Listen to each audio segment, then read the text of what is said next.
खुलुमबाय लोगोफोर, बड' इनफ' पइन्ट चेनेलाव नोंथांमोनखौ गोजोन फुंबिलिनि बयनिसिमबो गाहाम हामलायथि बावहरग्रोनाय जाबाय। आं दिनै नोंथांमोननि सिगाङाव सानसेनि फानजामुथिनि भिडिअ लानानै फैदों। आसा खालामो नोंथांमोना भिडिअखौ नायना मोजां मोनगोन।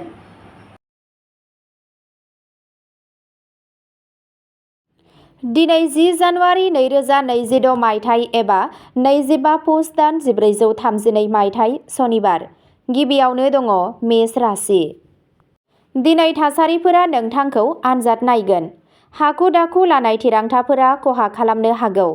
बिसोरनि गोनांथिफोर बादियै खामानिखौ फोजोब। खामानि थिलियाव बादायलायनाया बांनो हागौ। रांखान्थियारि बिथिङाव धोर्यनि गोनांथि जागोन। नखरनि सासे सोद्रोमाजों सावरायनाय जागोन। नोंथाङा गावनि सावस्रिखौ लानानै मेंनाय मोनदांनो हागौ।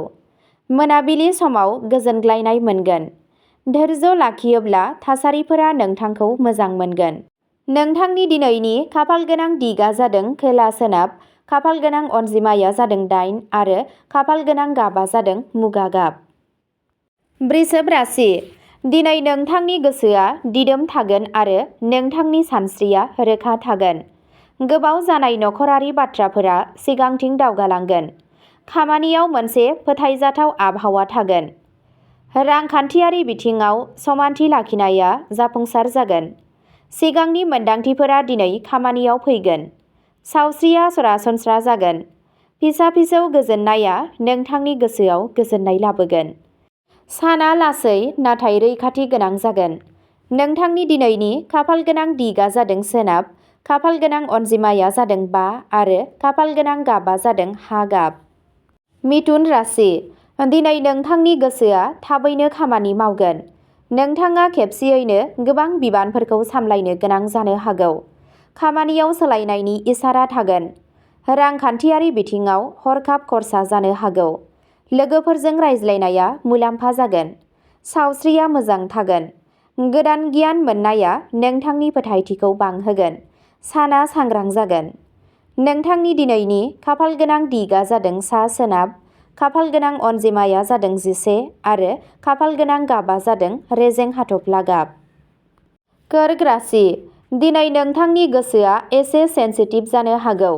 न'जों सोमोन्दो थानाय बिबानफोरा नोंथांनि गोसोखौ बोनो हागोन। खामानिनि बेलायाव दिदोमथि थागोन। रांखान्थियारि बिथिङाव रैखाथिनि फारसे गोसो हो। सावस्रिनि सायाव नोजोर लाखि। हारसिं सम हगारनाया नोंथांनि गोसोखौ रेजें खालामगोन। धोर्यआनो नोंथांनि देरसिन गोहो जागोन। नोंथांनि दिनैनि खाफालगोनां दिगा जादों साहा, खाफालगोनां अनजिमाया जादों 6 आरो खाफालगोनां गाबा जादों रेजें क्रिम गाब। सिंह राशि। दिनै नोंथांनि नुजाथिनाया मानसिफोरखौ गोहोम खोख्लैगोन। नोंथांनि खामानियाव फोथायथिखौ रोखायै नुनो मोनगोन। गोदान सोमोन्दोफोरा इयुननि थाखाय बाहायजाथाव जागोन। नोंथांनि रांखान्थियारि थासारियाव जौगानायनि जाथावना दं। नखराव नोंथांनि बिफावआ गोख्रों जागोन। सावस्रिया मोजां जागोन। साना मान मोनग्रा सान। नोंथांनि दिनैनि खाफालगोनां दिगा जादों सानजा खोला, खाफालगोनां अनजिमाया जादों 1 आरो खाफालगोनां गाबा जादों तामा गाब। कन्या राशि। दिनै फिसा-फिसौ बाथ्राफोराव गोसो होनाया गोनां जागोन। खामानियाव गोरोन्थिफोरनि थाखाय जायगा दाहो। लोगोफोरजों गोरोबलायनाय जानो हागौ। नोंथांनि राङारि खाख्रिफोरखौ रैखाथियै दोन। सावस्रिया उदैजों सोमोन्दो गोनां जेंना जानो हागौ। गोजोन आखु दिन्थिनाया मुलाम्फा जागोन। बे साना मोनसे जागोन जाय आयदा फोरोंगोन। नोंथांनि दिनैनि खाफालगोनां दिगा जादों खोला, खाफालगोनां अनजिमाया जादों 9 आरो खाफालगोनां गाबा जादों निला गाब। तुला राशि। दिनै सोमोन्दोआव समानथि लाखिनाया गोनांथार जागोन। खामानियाव गोरोबलायनायनि गोनांथि जागोन। रांखान्थियारि थासारिया सरासनस्रा थागोन। नखराव थानाय गोरोन्थि बुजिलायनायखौ रायज्लायनायनि गेजेरजों फोजोबनाय जागोन। सावस्रिया मोजां जागोन। आरिमु एबा समायनाजों सोमोन्दो गोनां खामानिफोराव गोसो गुदुं जागोन। साना सोरां आरो गोजोन जागोन। नोंथांनि दिनैनि खाफालगोनां दिगा जादों सोनाब, खाफालगोनां अनजिमाया जादों 4 आरो खाफालगोनां गाबा जादों लेभेन्डार गाब। वृश्चिक राशि। दिनै नोंथांनि सिंनि गोहोआ गोख्रों थागोन। नोंथाङा मोनसे थाखोमानाय आयदानि सायाव थिरांथा लानो गोनां जानो हागौ। रांखान्थियारि मुलाम्फाया लासै लासै फैगोन। नखरनि फोथायनाया नोंथांजों थागोन।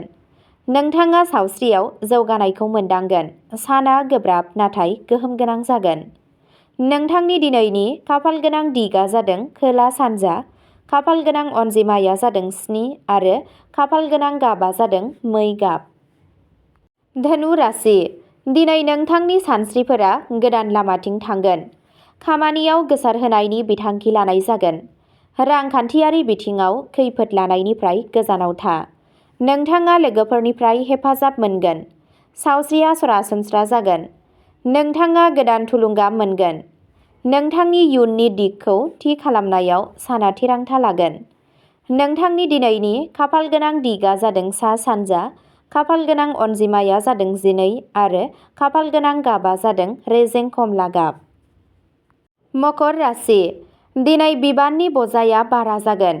खामानिखौ दोनथ'नाया खहा गोनां जानो हागौ। रांखान्थियारि बिथिङाव दिदोमथि थागोन। नोंथाङा नखरनि मिजिंथिनायफोरखौ जाफुंहोनो नांगोन। नोंथाङा सावस्रियाव गोरान मोनदांनो हागौ। आब्रुथिया नोंथांखौ सामलायनायनि सिङाव लाखिगोन। साना खस्थ'नि गोनांथि जागोन। नोंथांनि दिनैनि खाफालगोनां दिगा जादों साहा, खाफालगोनां अनजिमाया जादों 10 आरो खाफालगोनां गाबा जादों हाथफ्ला गाब। कुम्भ राशि।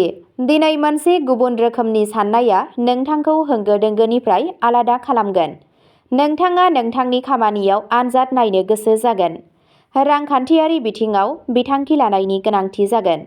समाजारि सिनायथिया बांगोन। सावस्रिया मोजां थागोन। मोनसे गोदान जागायजेननायनि सानस्रिया गोसोआव फैगोन। साना सोरजिलु जागोन।